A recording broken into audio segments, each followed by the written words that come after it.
Merci pour les applaudissements. Peut-on se mentir à soi-même? Un sujet qui me va très bien pour un mec qui prétend avoir pour maxime favorite: je ne mens jamais. À quoi cela sert d'avoir une vie si elle est fausse? Pour répondre à ce sujet, j'ai donc demandé à Wikipédia, le détenteur de la vérité universelle, la définition du mensonge. Le mensonge est une assertion délibérée contraire à la vérité.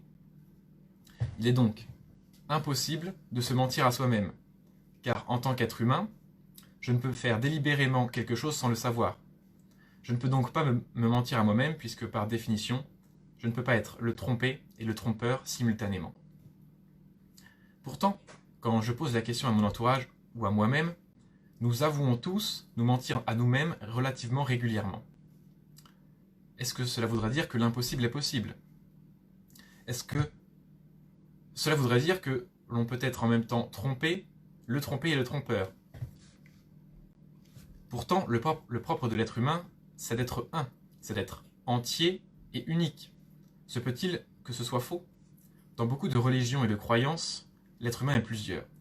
Dans la mythologie égyptienne, l'être humain est multiple et complexe. Peut-être l'une de ses parties possède la vérité, et d'autres non. Cela revient donc à un problème de communication entre les différentes parties de l'être. Ce n'est pas le seul cas où nous avons un problème de communication au sein de nous-mêmes. Il est très difficile de donner un ordre différent à vos deux bras simultanément, par exemple. En outre, nous autres, êtres vivants, faisons quantité d'actions inconsciemment.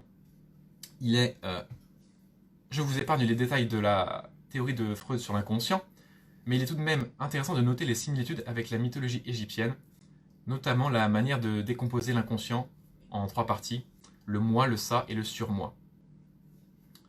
Je ne sais pas qui a choisi ce sujet, mais il soulève grand nombre de questions, philosophiques, biologiques, sociologiques. Tiens, en parlant de sociologie, merci la transition, le syndrome de Stockholm est considéré comme une forme de mensonge à soi-même.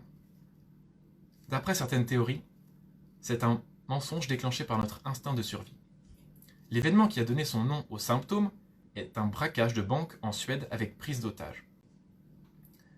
Après la libération des otages par la police, les otages n'ont pas poursuivi en justice les auteurs, ont payé leurs frais d'avocat, ont rendu visite aux braqueurs en prison, et l'une d'entre elles est devenue assistante sociale.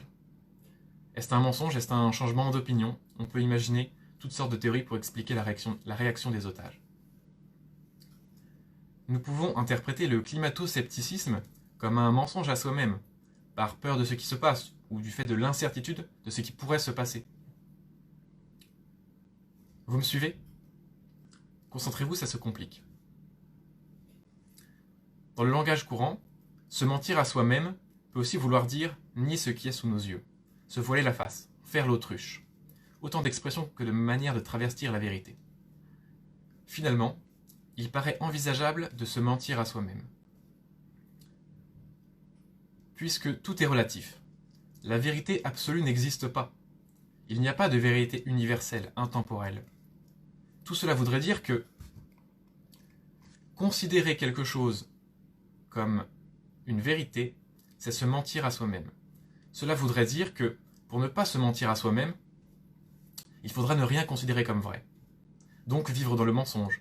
Donc tout est faux, vu que rien n'est vrai. Mais s'il n'y a pas de vérité, il n'y a pas non plus de mensonge, puisqu'il n'y a pas de contraire à quelque chose d'inexistant. Cette question aporétique n'est peut-être qu'une question de formulation, de langage, de mots. Nous voyons bien que, suivant la manière de prendre le sujet et la définition précise des termes utilisés, nous pouvons prouver n'importe lequel des points de vue. Je suis désolé. Je n'ai pas de réponse à ce sujet. La vie serait bien trop simple. Mais s'il y a bien une chose que je veux vraiment vous dire, c'est que vérité ou pas, l'important c'est d'avoir raison, la vérité on s'en fout. Daniel Auteuil l'a bien compris. Je pense que la vérité est une invention, une construction.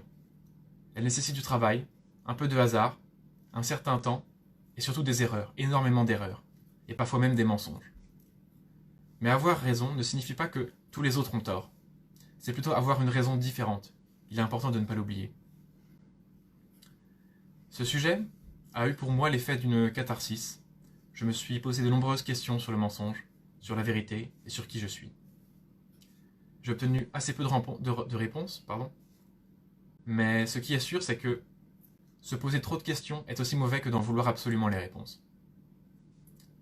J'aimerais terminer sur une citation de Maurice Chapelan, journaliste et auteur français. Si l'erreur est une vérité provisoire, pourquoi la vérité ne serait-elle pas une erreur qui dure?